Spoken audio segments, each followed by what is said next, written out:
Hi there, I'm Zoot Java.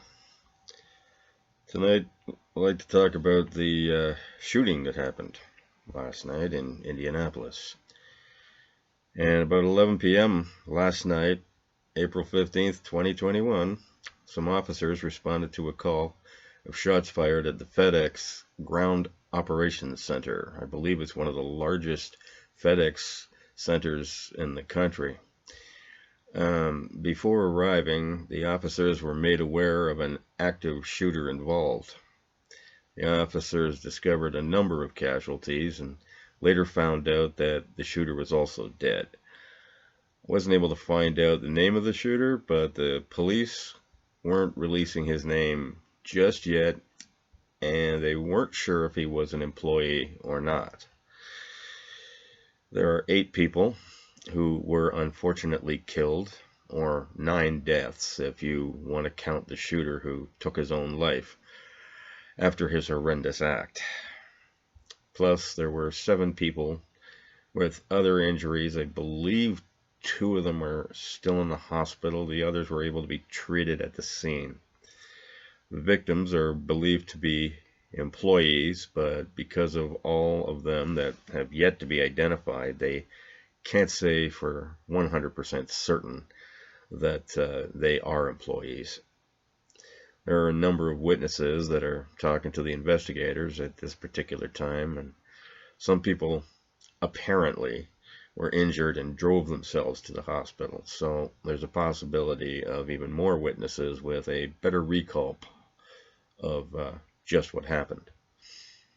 The FBI are going to be involved in partnering with the Indianapolis police to share in this investigation and hopefully get to the bottom of the motivation of this horrible act.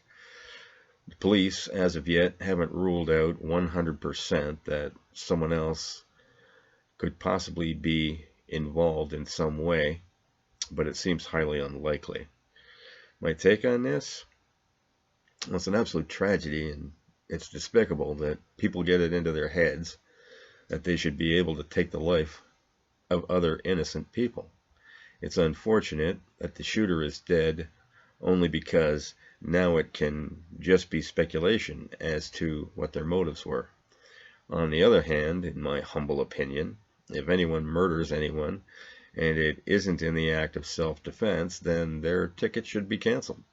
There's no reason they should be allowed the luxury of living their life, even if it's in prison, because they took it upon themselves to end someone else's life.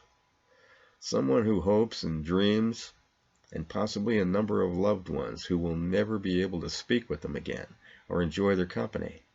These people, such as the 8 unfortunate victims and their families, had their fate decided on by someone who definitely did not have the right to do so.